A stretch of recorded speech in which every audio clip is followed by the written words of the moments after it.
Order, Kimayo. Order, honorable members. That Kamkunji is illegal. Toto, you appear to be the center of attraction. Take your seat. The government currently owns 100% of Kenya Pipeline Company and proposes to privatize not more than 65% of its shareholding, retaining at least 35% under state control. This approach broadens ownership while safeguarding national interests. The committee emphasizes the importance of preventing excessive concentration of shares in a few hands in order to preserve broad-based ownership, enhance market competitiveness, and protect national and energy security. This is a very important matter for our country.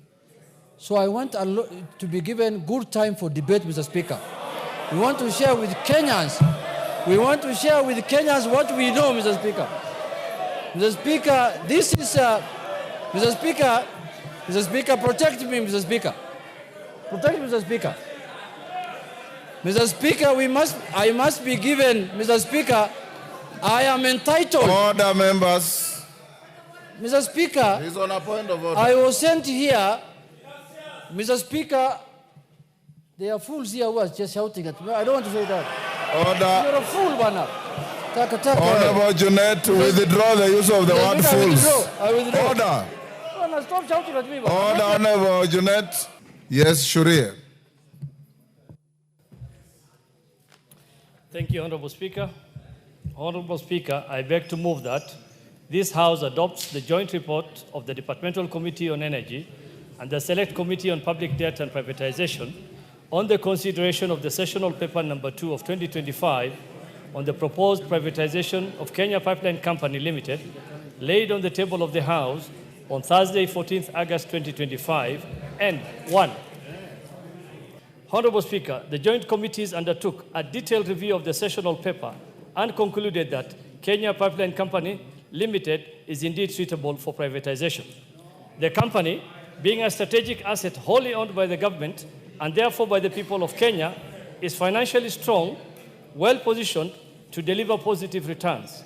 Its privatization provides an opportunity to unlock net wealth transfer to Kenyans while simultaneously attracting foreign direct investment.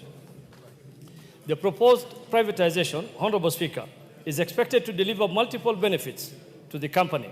It will avail long-term capital for infrastructure expansion and technological upgrades, attract foreign investment, generate new employment opportunities, and diversify investment risks. These gains will reduce bureaucratic inefficiencies, enhance corporate governance, and strengthen the company's capacity to meet rising domestic and regional energy demands. Importantly, it will broaden the government's revenue base without eroding private sector wealth. Honorable Speaker, Kenya continues to face a substantial fiscal deficit as we pursue critical development objectives. The privatization of KPC will support this agenda in two key ways. First, by raising an estimated Kenya shillings 100 billion to finance pressing unfunded expenditures. And second, by enhancing the financial performance and operational efficiency of Kenya Pipeline, thereby boosting profitability. This in turn will expand the tax base, increase corporate tax contribution, which reinforce government revenue collection in the long term.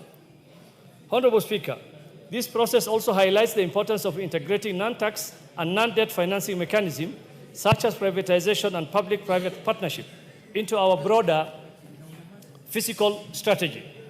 Such instruments, when aligned with coherent policy, can optimize resource mobilization and deliver long-term economic benefits. Honorable Speaker, the government currently owns 100% of Kenya Pipeline Company and proposes to privatize not more than 65% of its shareholding, retaining at least 35% under state control. This approach broadens ownership while safeguarding national interests. The committee emphasizes the importance of preventing excessive concentration of shares in a few hands in order to preserve broad-based ownership, enhance market competitiveness, and protect national and energy security.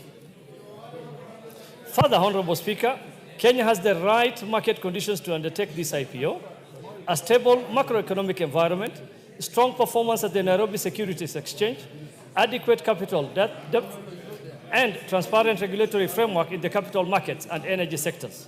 These conditions provide the confidence required for credible and successful listing. The choice of an IPO, Honorable Speaker, as opposed to other methods, ensures transparency and inclusivity. It expands citizen ownership of a strategic national asset, strengthens corporate governance, diversifies investment opportunities, and enhances Kenya Pipeline's access to capital. However, Honorable Speaker, the committee is conscious that privatization also carries costs and risks, and that Kenya's privatization history. However, Honorable Speaker, the committee is conscious that privatization also carries costs and risks, and that Kenya's privatization history has seen both successes, such as Safaricom, Kenyans, and KCB, and notable failures like Mumbia's. These lessons underscore that privatization must be approached cautiously, case by case, and that government has an ongoing responsibility to regulate and nurture privatized entities in order to safeguard public interest well beyond the transaction itself. Honorable Speaker, stakeholder engagement is paramount. Employees and other key groups must be considered in the ownership structures to safeguard their perspectives while ensuring that new management retains flexibility to innovate, enhance efficiency, and align with international standards. Honorable Speaker, the committee further recommends the strengthening of communication and marketing strategies for the IPO, including public roadshows and use of multiple media platforms to ensure Kenyans fully understand the opportunities and risks, and to broaden participation across large, small, and diaspora investors alike. Finally, Honorable Speaker, inclusive ownership requires affordable financing. We therefore recommend active engagement with SACCOs, commercial banks, to provide financing mechanism that will empower ordinary Kenyans to participate in this IPO, thus promoting equitable ownership and ensuring that benefits of privatization are widely shared. Honorable Speaker, in conclusion, privatization is not an end in itself, but a means to a greater economic vision. With the right policies, safeguards, and oversight, this process will not only strengthen Kenya Pipeline Company, but also advance Kenya's broader economic, physical, and social development agenda. With that, Honorable Speaker, I beg to move and request Honorable David Gikaria, Chair of the Energy Committee, to second. I thank you, Honorable Speaker. Thank you, Honorable Speaker. I arise to second the adoption of the joint report on matters to do with the privatization of Kenya Pipeline. Honorable Speaker, as the chair of the National Debt and Privatization Committee has indicated, we had a very elaborative consultation and engagement with various stakeholders, Honorable Speaker, and to the fact that we met Treasury, the Ministry of Energy, and 8 different stakeholders in the petroleum sector.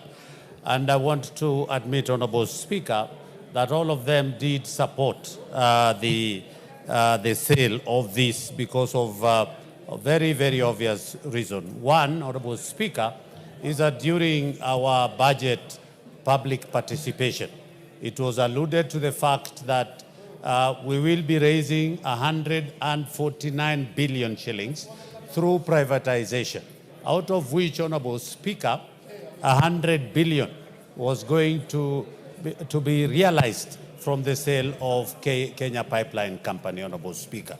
Honorable Speaker, there were issues which were raised, particularly, and we were satisfied that the sessional paper number 2 of 2025 fully complied with the Privatization Act in its entirety in all the aspects, Honorable Speaker. And I want to admit that some of the issues that were raised were about the workers' union on regard the employment and loss of job opportunities.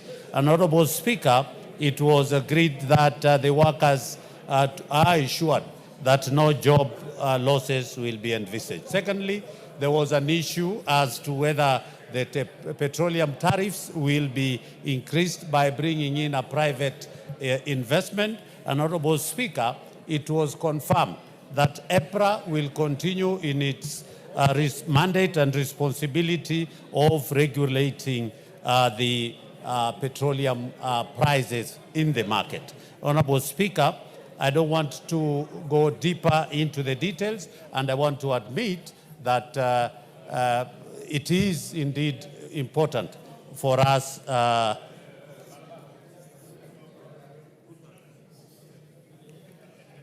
Honorable Speaker,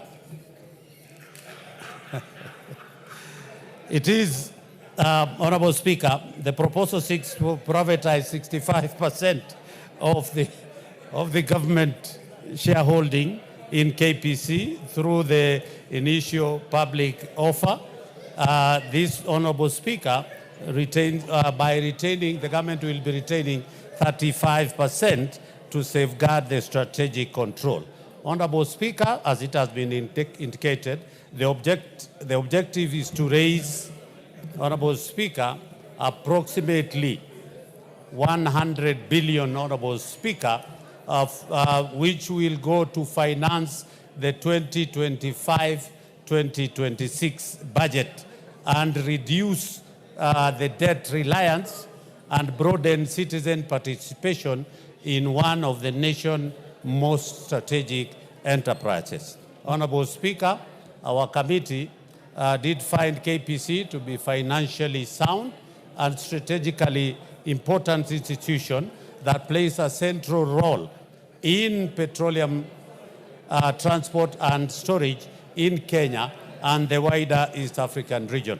Honorable Speaker, the Nairobi Security Exchange is currently robust with sufficient depth, liquidity, and investor appetite to absorb the transaction of this magnitude.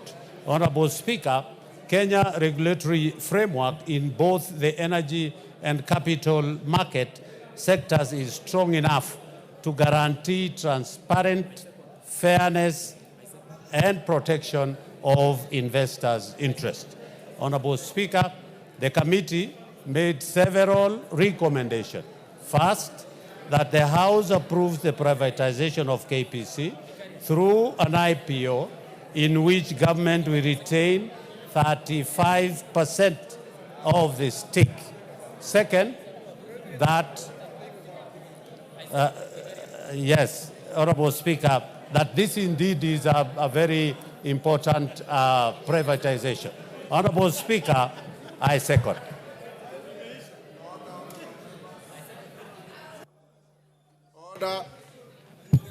Order, honorable members. I'll now propose the question. Take your seats, Kenyans. Lisa Chelule, take your seats. Yes. Order. Point Yes. Mr. Speaker, I wanted to seek your indulgence, Mr. Speaker, that this is a very important matter for our country. So I want to be given good time for debate, Mr. Speaker. We want to share with Kenyans. We want to share with Kenyans what we know, Mr. Speaker. Mr. Speaker, this is, Mr. Speaker, protect me, Mr. Speaker. Protect me, Mr. Speaker. Mr. Speaker, I must be given, Mr. Speaker, I am entitled. Order, members. Mr. Speaker, He's on a point of order. I was sent here, Mr. Speaker, there are fools here who are just shouting at me. I don't want to say that. Order. You're a fool, Bana. Honorable Junet, withdraw the use of the word fools. I withdraw. Order. Bana, stop shouting at me, Bana. Order, Honorable Junet. Order. Honorable Junet, order, withdraw the use of the word fools against your colleague. Junet, go ahead. Mr. Speaker, I withdraw. Mr. Speaker, I withdraw the word fools. But Mr. Speaker, I am entitled to be given time to debate. Mr. Speaker, it's my constitutional right. Take your seats. Honorable members, I'll propose the question at order number 13, which is that this House adopts the joint report of the Departmental Committee on Energy and Select Committee on Public Debt and Privatization on the consideration of the sessional paper number 2 of 2025 on the proposed privatization of the Kenya Pipeline Company, KPC Limited, laid on the table of the House on Thursday, 14th August 2025, and 1, approves sessional paper number 2 of 2025 on the privatization of Kenya Pipeline Company, KPC Limited, and 2, makes policy resolution as contained in the schedule to the order paper. Order, honorable members, will you be upstanding?